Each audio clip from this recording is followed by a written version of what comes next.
இப்போ இந்த போர்டு வந்து பார்த்தீங்கன்னா பவர் ஆம்ப்ளிஃபையருக்கு யூஸ் பண்ணக்கூடிய பவர் சப்ளை பிசிபிங்க. இது கம்பெனி வந்து பார்த்தீங்கன்னா ரோமேக்ஸ் ஆடியோ வந்து வருதுங்க.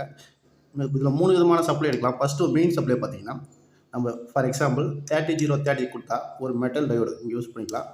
ஒரு 10,000 மைக்ரோஃபாரட் கெப்பாசிட்டி யூஸ் பண்ணிக்கலாம். இல்லைனா 4500 மைக்ரோஃபாரட் கெப்பாசிட்டி 2 யூஸ் பண்ணிக்கலாங்க. அவுட்புட் பார்த்தீங்கன்னா V+ கிரவுண்டு V- சொல்லிட்டு மெயின் பவர் சப்ளை. அடுத்து நீங்கள் அதில் இருக்கக்கூடிய டேப்பிங் எதனாவது ஃபார் எக்ஸாம்பிள் 12-012 கொடுத்தீங்கன்னா ஒரு 2200 மைக்ரோஃபாரட் கெப்பாசிட்டி போட்டு வோல்டேஜ் ரெகுலேட்டர் இங்கே யூஸ் பண்ணி நீங்கள் அவுட்புட் இங்கே எடுத்துக்கலாங்க. ப்ளஸ் இன்னொன்று பார்த்தீங்கன்னா 0-12 இன்னொரு டேப்பிங் இருந்தாலும் 4 டயோட் போட்டு ஒரு 1000 மைக்ரோஃபாரட் கெப்பாசிட்டி போட்டு நம்ம இங்கேயே வோல்டேஜ் ரெகுலேட்டர் ஐசி யூஸ் பண்ணி நம்ம அவுட்புட் 12 வோல்ட்னா 12 வோல்ட் எடுத்துக்கலாம், 5 வோல்ட்னா 5 வோல்ட் எடுத்துக்கலாம்.